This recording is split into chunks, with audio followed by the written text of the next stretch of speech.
If you've ever brought home a pot of basil from the supermarket, you know the feeling. You carry it with a sense of promise. Its fragrant leaves hint at delicious pastas, fresh salads and pesto that could rival anything from an Italian trattoria. You place it on your windowsill, give it a drink, maybe even whisper a few encouraging words, and by Thursday it's limp, sad, and on the brink of death. And just like that, your dreams of being a basil-growing urban gardener come crashing down. Why does this happen every time, no matter how careful you are? Well, let me reassure you, it's not your fault. Before we dive into the solutions, take a moment to like, share, comment and subscribe to Nature's Flora. Trust me, if you love turning your home into a thriving green sanctuary, you don't want to miss what's coming next. Now let's talk about why supermarket basil keeps failing and how you can actually grow a plant that lasts. The truth about supermarket basil is both simple and frustrating. What looks like one lush, leafy plant is rarely a single plant at all. Take a closer look next time you pick one up. You'll find that the pot is actually packed with dozens of tiny seedlings, crammed together so tightly they're fighting for light, space, and nutrients. One small pot can hold as many as 20 or 30 seedlings, and while it looks spectacular on the shelf, it's essentially doomed from the start. This dense planting is designed for short-term display value. Supermarkets know a full green pot is far more enticing than a skinny seedling. Their goal isn't to give you a long-lasting basil plant, it's to make a quick sale. You snip a few leaves, cook your dinner, and when it starts to fade, you toss it. It's a revolving door of convenience herbs, and we've all been caught in it. If you're committed to growing basil that thrives, the first step is to completely start over.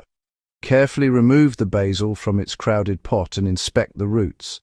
What you'll see is a solid, matted block of seedlings tangled together. Don't worry if some roots break when you separate them. Plants are far more resilient than we often give them credit for. The goal is to tease apart each individual seedling so that each one has its own space, ideally one per pot. You can gently pull them apart with your fingers or soak the root ball in water for a few minutes to make the task a little easier. Once separated, pot each seedling individually in soil that suits their environment. Standard compost works for outdoor plants, while a mix of coconut coir and perlite keeps indoor basil happy and reduces the risk of gnats. Make sure the pots have drainage holes. Waterlogged roots are a quick path to disaster. Once your seedlings are potted, you'll want to place them somewhere bright and warm.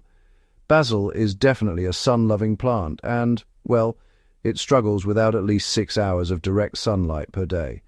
A sunny, south-facing window is ideal, but, east or west windows can also work. If natural light is a bit limited, consider using a grow light to make sure your plants receive enough energy to really thrive. Basil also prefers warmth. Nighttime temperatures below 12 degrees Celsius can slow growth, and anything under 10 can halt development completely. Indoors, try to keep your plants away from cold drafts, and just a heads up, avoid placing them directly on top of radiators, which can stress the plant. Now comes the critical part, pruning. Many people pick leaves as they go, but this leads to spindly, leggy stems and reduced productivity.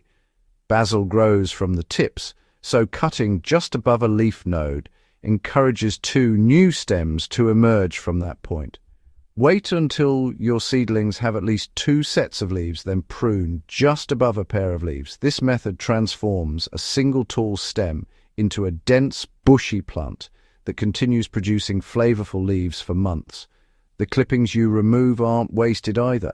Place them in a glass of water with the leaves stripped below the waterline, and within a week you'll see roots forming. These cuttings can then be potted, giving you an endless supply of basil and multiplying your harvest effortlessly. Finally, proper care is key.